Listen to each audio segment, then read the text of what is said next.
This, as we learn tonight, a man has died in Minneapolis in a shooting involving federal immigration agents. We've just heard a press conference that's been taking place in Minneapolis. Simon can tell us more. Simon, good evening.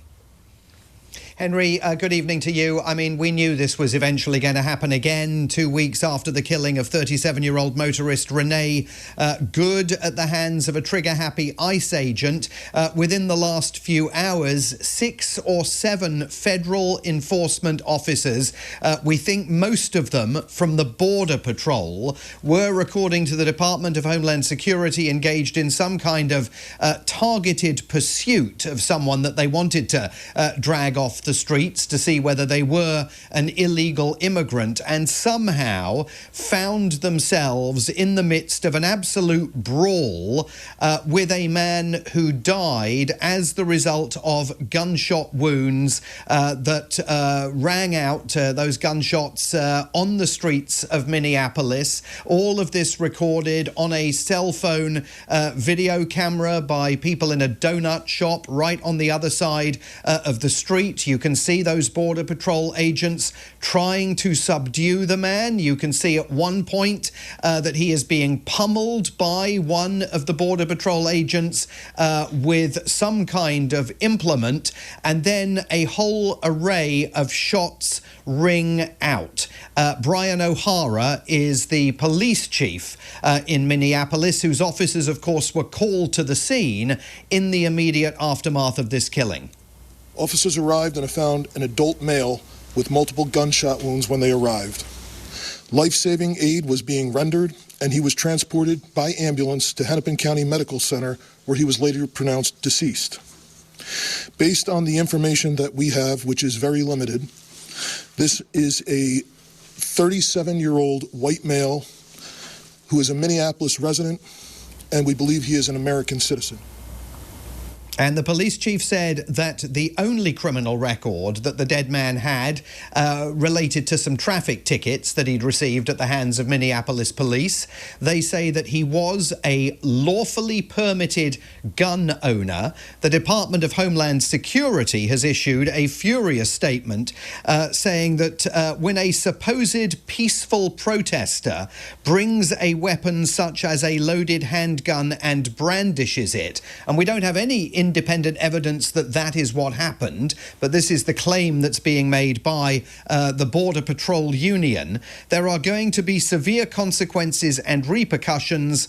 We have pleaded with and warned the media and the politicians that their irresponsible, hate-filled and false rhetoric is going to get people unnecessarily hurt or worse, killed, when they portray our agents and officers as the aggressors. Well, in Minneapolis, the mayor of the city, Jacob Frey, a Democrat who, like the governor of Minnesota, Tim Walz, has urged President Trump to remove ICE and the Border Patrol from the streets of Minneapolis, is absolutely accusing those Border Patrol agents and officers of being the aggressors. Take a listen. How many more Americans need to die or get badly hurt for this operation to end? How many more lives need to be lost before this administration realizes that a political and partisan narrative is not as important as American values? How many times must local and national leaders must plead with you, Donald Trump, to end this operation and recognize that this is not creating safety in our city? We have seen these kinds of operations in other places, in other countries, but not here in America.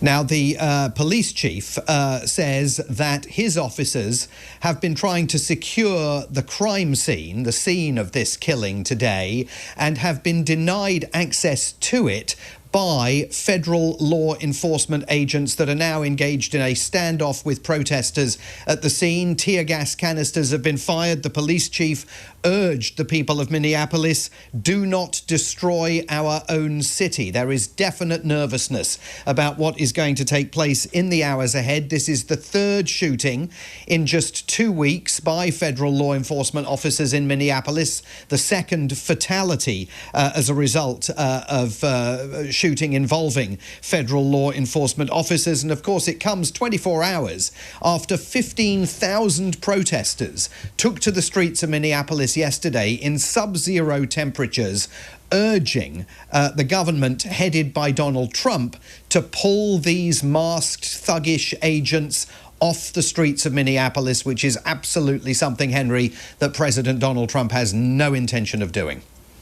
And Tim Walz, the governor who you mentioned earlier on, I see, has activated the State Emergency Operations Centre, and he is going to address the media at 1:30 Central Time, we are told as well. So another news conference incoming. But before I let you go, Simon, I wonder if I could get a word from you on what we are discussing this hour.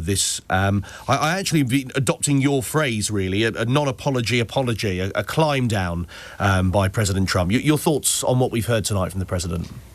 Yeah, I mean, it's definitely a non-apology apology. I mean, I think it's what Americans would refer to as the do-over. I'm sure you've read the tweet out in which Donald Trump pays tribute now to the great and very brave soldiers of the UK and insists that the UK military, with tremendous heart and soul, is second to none except for the USA. I mean, first of all, he doesn't apologise, but, you know, he never apologises. When has he ever apologised for anything? But in a sense, he compounds the mistake that he made, or the original sin that was contained in that interview with Fox News, because he wasn't just besmirching the memory of fallen British servicemen and women in Afghanistan. He was besmirching the memory of every Allied soldier that showed up to support the United States in Afghanistan, including the Canadians, with whom, of course, he's in the middle of a spectacular falling out now, including the Danes, with whom he is in the middle of a spectacular falling out now,